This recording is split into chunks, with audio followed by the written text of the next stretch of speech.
Geometrical isomerism का आज दूसरा वीडियो मैंने लिया है और एग्जाम्पल दूसरे लिया। पिछले वीडियो मैंने आपको बताया है कि geometrical isomerism in which same structural formula but differ in their relative spatial arrangement of atom और group around the double bond called geometrical isomerism. पिछले लेक्चर मैंने आपको बताया था कि सिंगल बॉन्ड कंपाउंड में फ्री रोटेशन चारों तरफ हो जाता है जब कोई एटम या ग्रुप सिग्मा बॉन्ड अर्थात सिंगल बॉन्ड से जुड़ा होता है तो फ्री रोटेशन हर कार्बन एटम के चारों तरफ होगा। लेकिन जब डबल बॉन्ड होगा तो free rotation is hindered, free rotation जो है ये रुक जाता है, वो नहीं होता और उनका जो स्पेशल अरेंजमेंट है वह स्पेशल अरेंजमेंट डिफर कर जाता है। पिछले वीडियो मैंने आपको ब्यूटीन 2 ब्यूटीन 1 के बारे में बताया है। आज हम साइक्लिक ले रहे हैं। फिर मैं बता दे रहा हूं definition. Such isomer which have the same structural formulae but differ in the relative spatial arrangement of atom or group around the double bond called geometrical isomer and the phenomenon is called geometrical isomerism। दूसरी definition मैंने लिखी है when two carbon atom are linked together by single bond, free rotation around each carbon atom is possible।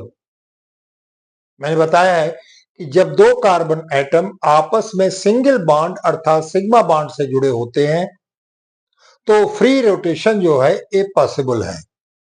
But when two carbon atom are linked by double bond the free rotation is hindered, the free rotation is hindered that give rise to stereoisomer that is called geometrical isomerism।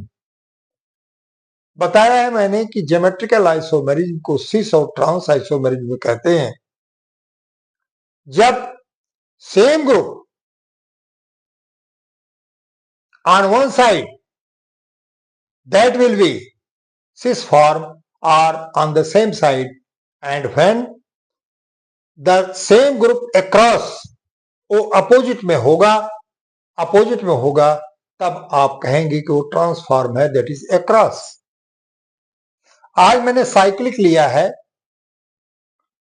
पहला है हमारा cyclopentane, you can say in IUPAC 1,3-डाइऑल cyclopropane cyclopentane. ये देखिए 1 2 3 4 5 cyclopentane 1,3-डाइऑल 1,3-डाइऑल। Counting आप यहां से करेंगे 1 2 3 1,3-डाइऑल। अब यहां पर आप देख रहे हैं कि OH ग्रुप एक इस साइड में है, इसमें OH ग्रुप इस साइड में है, दैट इज द ट्रांसपोजिशन। अब यहां पर देखिए दोनों OH ग्रुप एक ही साइड में है, दैट इज सिस। तो you can say trans cyclopentane 1,3-डाइऑल, but in this case cis cyclopentane 1,3-diol because OH group on the same side, H on the same side. In this case OH across on opposite side, so it is trans and it is cis form। दूसरा मैंने लिया cis 1,3-dimethyl cyclohexane। अब आप यहां देखें दोनों methyl group same side में है, दोनों मेथिल ग्रुप सेम साइड में है, हाइड्रोजन दोनों सेम साइड में है, तो that is the cis position, that is the cis position.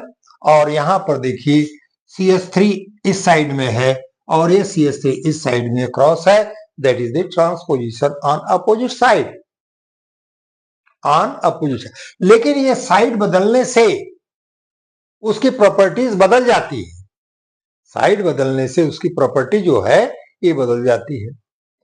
यहां मैंने लिया साइक्लोप्रोपेन का, क्योंकि आप जानते हैं आईयूपीएससी में ये जो कॉर्नर होते हैं दे आर कार्बन, तो इसमें आप देखिए COH जो रिएक्टिव ग्रुप है, फंक्शनल ग्रुप है, वो कार्बोक्सिलिक ग्रुप है। फंक्शनल ग्रुप क्या है? Carboxylic group. अब यहां पर देखें carboxylic group they are on opposite side, तो दिस फॉर्म इज ट्रांसफॉर्म। अब आप इसका यूपीएससी नेम करते हैं साइक्लोप्रोपेन, 3 कार्बन, तो साइक्लोप्रोपेन होगा because the compound is cyclic and alicyclic, there is no double bond.